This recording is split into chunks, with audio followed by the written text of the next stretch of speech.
السلام علیکم ناظرین، آپ کا میزبان دانش مراد ایک کافی بڑے عرصے بعد دوبارہ آپ کی خدمت میں حاضر ہوا ہے۔ کچھ اپنی ذاتی مصروفیات اور کچھ دیگر ایشوز کی وجہ سے ہم اس وقت یہ جو کچھ عرصہ ہے یہ نہیں آ پائے۔ آج بلوچستان کی جو ہے وہ کابینہ نے حلف اٹھا لیا ہے اور جو 14 وزراء تھے، 14 وزراء کو امیر عبدالقدوس بزنجو جو نومنتخب وزیر اعلیٰ بلوچستان ہے وہ ان کی جو ہے وہ ٹیم میں 14 وزراء وہی پرانے شکلیں تو وہی پرانی ہیں آج بھی، لیکن کچھ ایک آدھ جو ہے وہ چینجنگز دیکھنے میں آئی ہیں۔ جو پہلے کابینہ میں تھے وہ آج چند دن میں سے جو چند لوگ ہیں وہ نہیں نظر آئے، لیکن جو تقریباً کابینہ ان کی وہی پرانی ہے۔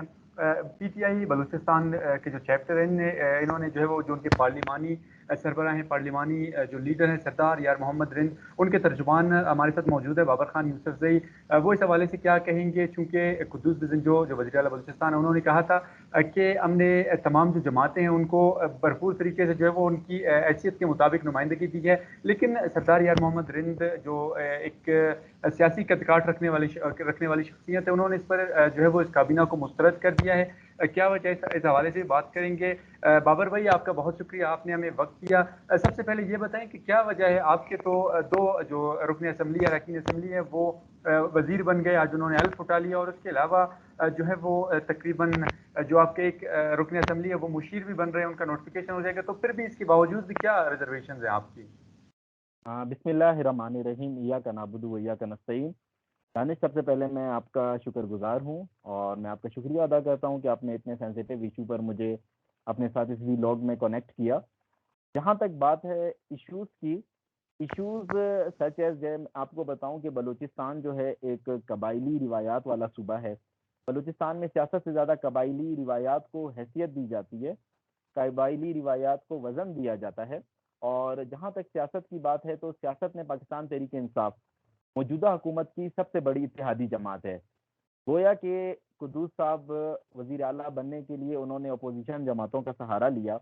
پی ڈی ایم کی سر فہرست کی جماعتیں جس میں جمعیت علماء اسلام فے اور بی این پی مینگل شامل ہے، وہ ان کی سپورٹ سے سابقہ وزیر اعلیٰ بلوچستان جام کمال کو گرانے میں کامیاب ہوئے اور حکومت میں آنے میں کامیاب ہوئے۔ لیکن پھر بھی اگر دیکھا جائے اتحادی جماعتوں میں پاکستان تحریک انصاف سب سے بڑی جماعت ہے۔ بلوچستان میں جتنے بھی لوگ ہیں شاید وہ سیاست سے زیادہ عزت کو فوقیت دیتے ہیں، اور قبائلی شخصیات جو بلوچستان کی اپنی ذاتی حیثیت سے جیت کر آتی ہیں، جماعتوں سے نہیں جیت کر آتی ہیں، اپنی قبائلی حیثیتوں سے جیت کر آتی ہیں، اور کیونکہ مرکز کا بڑا رول ہوتا ہے اور مرکزی جماعتوں کو جوائن کرتی ہیں، تو ان شخصیات کا بلوچستان میں ایک بہت بڑا حصہ ہوتا ہے۔ تو بات یہ ہے کہ جن ہمارے پاکستان تحریک انصاف کے دوستوں کو لیا گیا، ہمیں ان پر تو کوئی اعتراض نہیں ہے، لیکن قدوس صاحب کا جو یہ فیصلہ ہے، قدوس صاحب نے جو یہ فیصلہ کیا ہے، انہوں نے اپنی ذات پر یہ فیصلہ کیا ہے، انہوں نے یہ خود ساختہ فیصلہ کیا ہے۔ پاکستان تحریک انصاف ایک صوبے کی بڑی جماعت ہے، اس کے ساتھ ایم پی اے ہیں، پارلیمانی ہمارے لیڈر ہیں سردار یار محمد رند۔ قدوس صاحب نے ان سے کوئی مشاورت نہیں کی۔ 2 دن پہلے سردار یار محمد رند صاحب وزیر اعظم سے ملاقات کر کے آئے ہیں، میں بھی ان کے ساتھ اسلام آباد میں موجود تھا۔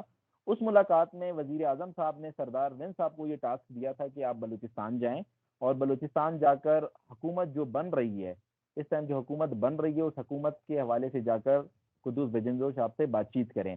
لیکن معذرت کے ساتھ قدوس بزنجو صاحب نے جو پرانی روایات ہیں، اتنا تو جام صاحب بھی اپنی اتحادی جماعتوں کو اگنور نہیں کرتے تھے جتنا قدوس بزنجو صاحب نے کیا ہے۔ انہوں نے نہ کسی سے کوئی مشاورت کی۔ پاکستان تحریک انصاف کی حد تک میں آپ کو کہہ سکتا ہوں کہ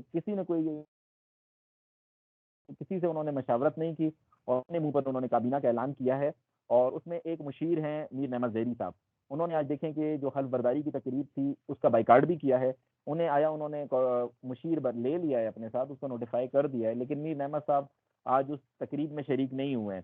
ڈپٹی اسپیکر صوبائی اسمبلی سردار بابر موسیٰ خیل اس تقریب میں شریک نہیں ہوئے ہیں۔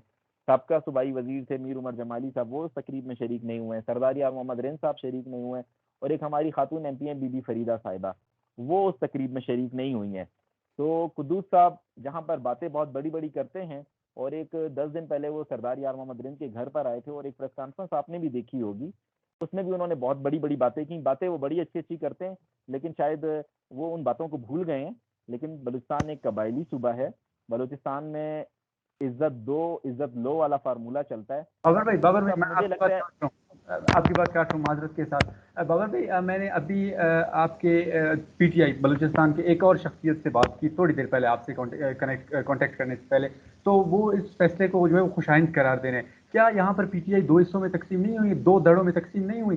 آپ نے جو باتیں کی بالکل وہ لوگ ہمیں نظر نہیں آئے، نہ ڈپٹی اسپیکر ہمیں آج جلال بردائی میں نظر آئے، نہ ہی عمر جمالی، نہ نعمت زہری، لیکن اس کے باوجود جو دو آپ کے اراکین اسمبلی تھے وہ انہوں نے آج وزیر کی حیثیت سے، وزراء کی حیثیت سے حلف تو لیا، لیکن آپ کی جو دوسرا جو دڑا ہے، میں اس کو دوسرا دڑا اس لیے کہہ رہا ہوں کیونکہ وہ اس فیصلے پر خوش ہیں، وہ کہہ رہے ہیں کہ ہمیں دو وزارتیں ملی ہیں، ایک مشیر کا عہدہ ملا ہے، لیکن آپ اس طرف ناراض ہیں۔ کیا دو دڑوں میں تقسیم نہیں ہوئی پی ٹی آئی بلوچستان؟ نہیں نہیں، پی ٹی آئی کوئی دو دھڑوں میں تقسیم نہیں ہوئی دانش۔ دیکھیں، جب آپ پارلیمانی سیاست کرتے ہیں تو آپ کی جماعت جو ہوتی ہے وہ ایک تنظیمی جماعت ہوتی ہے اور ایک پارلیمانی جماعت ہوتی ہے۔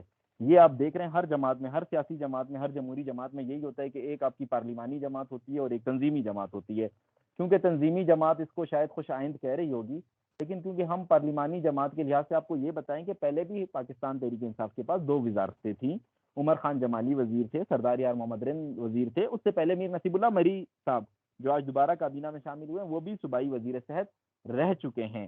اور جہاں تک بات رہی ایک مشیر، ہمیں پہلے بھی تھے، بابر موسیٰ خیل ویری فرسٹ ڈے سے پہلے دن سے وہ تھے۔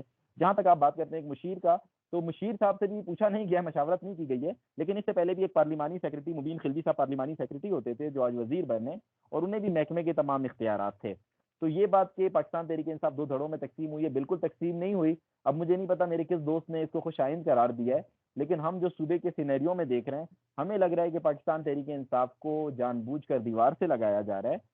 جو تنظیم کے میرے دوست خوش ہیں، میں آپ کی اصلاح کے لیے بتاؤں، آج ڈپٹی اسپیکر قومی اسمبلی قاسم سوری بھی اس تقریب میں موجود تھے، لیکن جب صوبائی حکومت کو اسپیکر کا ووٹ دینے کی ضرورت ہوتی ہے، سینیٹر کا ووٹ دینے کی ضرورت ہوتی ہے، یا وزیر اعلیٰ کے ووٹ دینے کی ضرورت ہوتی ہے، تو قاسم سوری صاحب آ کر ووٹ نہیں کرتے، نہ ہماری تنظیم کے عہدیدار ووٹ کرتے ہیں، یہی ایم پی اے صاحبان ووٹ کرتے ہیں۔ تو ان کو اعتماد میں لینا تھا، ان سے پوچھنا تھا، ان سے مشاورت کرنی تھی، لیکن ویری انفارچونیٹ قدوس صاحب کی، آپ میں تو یہ کہوں گا آج ان کا پہلا دن ہے، یہ بدبختی ہے کہ انہوں نے یہ عمل نہیں کیا، اس چیز کو نہیں دہرایا۔ میں سمجھ رہا ہوں کہ آنے والے دنوں میں ان کے لیے مشکلات میں اضافہ ہوگا۔ بابر بھائی، ایک اور بات ہے، آپ کے دیگر جو اراکین اسمبلی ہیں جو سردار یار محمد رند کی حمایت کر رہے ہیں وہ نظر نہیں ہے، لیکن کیا رابطوں کا فقدان کا یہ جو دو جو رکن اسمبلی تھے، اراکین اسمبلی تھے، یہ وزراء کی حیثیت سے حلف اٹھانا تھا تو یہ پہنچ کے کیا رابطوں کا فقدان تھا آپ لوگوں میں؟ دانش بھائی، اگر میں آپ کو کہوں کہ میں آپ کو وزیر بنا رہا ہوں تو شاید آپ بھی کسی سے پوچھے بغیر آپ وزارت لینے کے لیے پہنچ جائیں گے۔ وزارت ایک بہت بڑا لالچ ہوتا ہے، ایک بہت سمجھیں کہ ایک چیز ہوتی ہے، لوگوں کو نظر آ رہی ہوتی ہے، یہ کرسی کی چمک ہی الگ ہوتی ہے۔ اس ٹائم پہ رابطے اگر کوئی کرنا بھی چاہے تو لوگ نمبر بند کر دیتے ہیں، اپنے فون بند کر دیتے ہیں۔ کوئی رابطوں کا فقدان نہیں تھا، پارٹی پالیسی ہوتی ہے، اور ہم اس پر ابھی وزیر اعظم کو خط بھی لکھیں گے، وزیر اعظم سے بھی بات کریں گے کہ پارٹی جو ہے اسے ڈسپلن میں چلنا چاہیے۔ پارلیمانی لیڈر ایوان کے، بائی اسمبلی کے، آپ جسے کہہ سکتے ہیں کہ بڑے ہیں، ان کے فیصلے اور ان کے مشاورت کے بغیر یہ اقدامات نہیں ہونے چاہیے۔ تو آنے والے آپ دنوں میں دیکھیں گے کہ انشاءاللہ بڑے اچھے فیصلے ہوں گے۔ کوئی رابطوں کا فقدان نہیں تھا، ہر انسان کو اپنی اپنی پڑی تھی، تو اپنی اپنی پڑھنے کے سلسلے میں سب وہاں پر پہنچے۔ چلیں بردر، اللہ آپ کو بھی کامیاب کرے، جنہوں نے آج آمین۔ وزیر کی حیثیت سے حلف اٹھایا، اللہ ہماری دعائیں کہ اللہ پاک ان کو بھی میں آپ کی بات یہاں پر صرف تھوڑی سی کاٹوں گا، ہماری بیسٹ وشز سب کے ساتھ ہیں، لیکن جو قدوس صاحب نے روایات قائم کی ہیں، یہ روایات زیادہ عرصے نہیں چل سکتی۔ جام کمال صاحب جو اپنے آپ کو ایک بہت مضبوط وزیر اعلیٰ سمجھتے تھے، جب 3 سال کے بعد ان کی چھٹی ہو سکتی ہے تو قدوس صاحب کو سوچنا چاہیے کہ ان کا گھر جانا بھی بہت آسان ہے۔ بالکل جو اراکین اسمبلی سے جس دن وزیر اعلیٰ کو جو ہے وہ اعتماد کا ووٹ ملا تو اس دن بھی انہوں نے کہا کہ 6 مہینے زیادہ دور نہیں ہے، یعنی 6 مہینے بعد آپ کے خلاف بھی عدم اعتماد آ سکتا ہے اگر آپ ڈیلیور نہ کر سکیں۔ آپ کا بابر بھائی بہت شکریہ، آپ نے ہمیں وقت دیا۔ اس کے ساتھ ساتھ اوور آل جو سچویشن تھی وہ آپ کے سامنے بابر بھائی نے وہ رکھ دی، چونکہ پی ٹی آئی کے جو پارلیمانی سربراہ ہیں سردار یار محمد رند، انہوں نے اس حوالے سے اپنے ریزرویشنز کا اظہار کیا تھا، تو اس حوالے سے اوور آل انہوں نے سناریو بتا دیا۔ بابر بھائی آپ کا بہت شکریہ، اگین آپ نے ہمیں وقت دیا۔ اس کے ساتھ ہی اپنے جو ویورز ہیں، ناظرین ہیں، ان سے ہم اجازت چاہیں گے، ایک نئے موضوع کے ساتھ دوبارہ سے آپ کی خدمت میں حاضر ہوں گے، تب تک کے لیے اللہ نگہباں۔